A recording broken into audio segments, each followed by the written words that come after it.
क्या मुख्य मांगे थी? जी सर, मेरी मुख्य मांगे ये है कि हम लोगों को न्यूनतम मानदेय 14,000 न दे के 32,000 कार्यकर्ता को दिया जाए और 26,000 सहायिका को दिया जाए।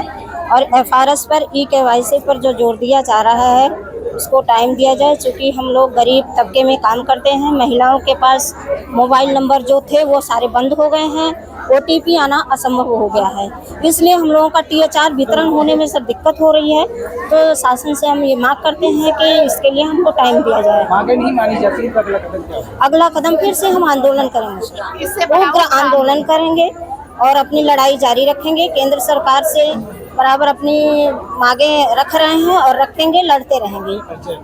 मेरा परिचय, मैं अर्चना द्विवेदी, आंगनबाड़ी कार्यकर्ता, जिला महासचिव हनुमाना क्रमांक 1 से।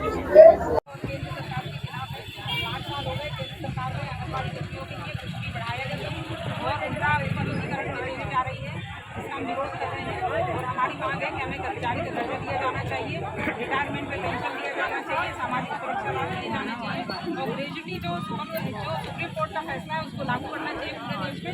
हमारे प्रदेश में लागू नहीं हो रहा है, गुजरात में और हम उसके लिए भी लड़ रहे हैं। राज्य सरकार के लिए भी हमारा ज्ञापन है, राज्य सरकार की सभी की हमारी मांगे सबको लेकर नहीं होगा तब तक ये काम करना असंभव है, क्योंकि और ये जो काम है ये हो नहीं पा रहा है, जिसके कारण हितग्राही मार खा रहा है। हितग्राही को जो सेवा मिलनी चाहिए, जो लाभ मिलना चाहिए, वो उससे वंचित रह जा रहा है, क्योंकि ई-केवाईसी हो नहीं रहा है। वो अपना ओटीपी बता नहीं पा रहे हैं। घर में उनके जो रहता है ई-केवाईसी, जिसका आधार नंबर है, आधार से जो मोबाइल लिंक है वो नंबर पे ई-केवाईसी हो रहा है। अब मजदूर वर्ग जो है वो महिलाएं भी काम करने जाती हैं तो घर में बच्चे रह जाते हैं। तो पहले था कि बच्चे पोषण आहार ले जाते थे, लेकिन आज की स्थिति में जब तक उसकी फोटो कैप्चर जो हुई है वो ही आएगा लेने, तभी उसको पोषण आहार मिलेगा, तभी उसकी फोटो कैप्चर होगी, तब उसका जो है ओटीपी आएगा और फिर उसके बाद में उसको पोषण आहार मिलेगा। तो ये सारा जो है सरकार ने इस तरह का चालू किया है कि मतलब लोगों को, गरीबों को जो लाभ मिल रहा है उनको उससे वंचित करने के लिए इस तरह की योजना लाई है और इस तरह से सरकार जो है इसको बंद करना चाह रही है। इससे यही प्रतीत होता है। पहला मुद्दा है पोषण ट्रैकर। पोषण ट्रैकर से को परेशान है, को खुश है। जितने परेशान है वो सब हाथ उठाए और जो खुश है वो हाथ नीचे रखे। सब परेशान है। केंद्र सरकार की योजना है। केंद्र सरकार ने ये एफआरएस सिस्टम जो चालू किया है पोषण ट्रैकर में, उसमें हर बच्चे का आपको केवाईसी करना है, ई-केवाईसी करना है। ई-केवाईसी और जो मोबाइल दिए हैं उनमें कुछ नहीं हो रहा है। जो कार्यकर्ताओं के पास अपने मोबाइल है उसमें भी वो कर रही है, तो ई-केवाईसी पर्याप्त नहीं हो रही है। और उसके साथ साथ में उनका फोटो कैप्चर करके, जिसका ई-केवाईसी और फोटो कैप्चर होगा उसी को पोषण आहार दिया जाएगा।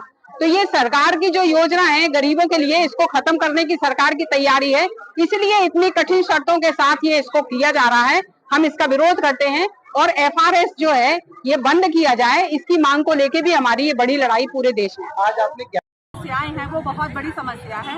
जैसे कि हम लोग एक बार हाजिरी लगा देते हैं, उसके बाद भी उसमें शो नहीं होता है, तो ये बहुत बड़ी समस्या है कि हम लोग काम करते भी हैं, इसमें भी हमारा काम किया हुआ नहीं दिखता है। और फिर जो और बहुत बड़ी समस्या है, जो हमारे ग्रामीण अंचल है उसमें लाइट नहीं रहती है, तो जिस दिन बिजली नहीं, नेटवर्क भी नहीं रहता है, तो हमारे काम किए हुए पर भी हमारी अटेंडेंस शॉर्ट जाएगी, तो हमारा वेतन काटा जाएगा। जो है सरकार का काम है, सरकार ने मोबाइल दिया है तो सरकार को इस तरह का मोबाइल देना चाहिए। अभी भी